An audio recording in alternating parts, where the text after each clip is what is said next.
बन्छन् प्रधानमन्त्री। झापा 5 मा बालेन शाहले फराकिलो अन्तरको शानदार जित हात पारिसकेका छन्।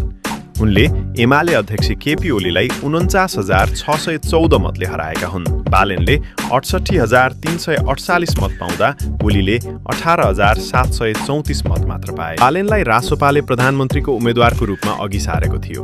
अब बालेन कहिले प्रधानमन्त्री बन्छन् त? सुरुमा प्रत्यक्ष र समानुपातिक तर्फको सबै मत गणना गरिसक्नुपर्छ अनि समानुपातिक तर्फ निर्वाचन आयोगले कुन पार्टीले कति सिट पाउने भनेर निर्धारण गरिदिनुपर्छ। त्यसपछि रासोपाले आफ्नो संसदीय दलको नेता चयन गर्नुपर्ने हुन्छ। बालेनलाई नै प्रधानमन्त्रीको रूपमा अघि सारिएकोले रासोपाले बालेनलाई संसदीय दलको नेता चयन गर्नेछ। निर्वाचन आयोगले चुनावको अन्तिम मत परिणाम राष्ट्रपतिलाई बुझाएपछि राष्ट्रपतिले संविधानको धारा अनुसार बहुमत प्राप्त गर्ने पार्टीको संसदीय दलको नेतालाई प्रधानमन्त्री नियुक्त गर्नेछन्। रासोपाले नै बहुमत ल्याउने भएकोले रासोपाको संसदीय दलको नेताको रूपमा बालेन प्रधानमन्त्री नियुक्त हुनेछन्। त्यसपछि बालेनले राष्ट्रपतिबाट शपथ लिनेछन् र अन्य मन्त्रीहरू पनि नियुक्त गर्ने बाटो खुल्नेछ। प्रधानमन्त्री नियुक्त भएपछि संसद बैठक पनि आह्वान हुनेछ अनि बालेनले संसदमा विश्वासको मत लिनुपर्नेछ।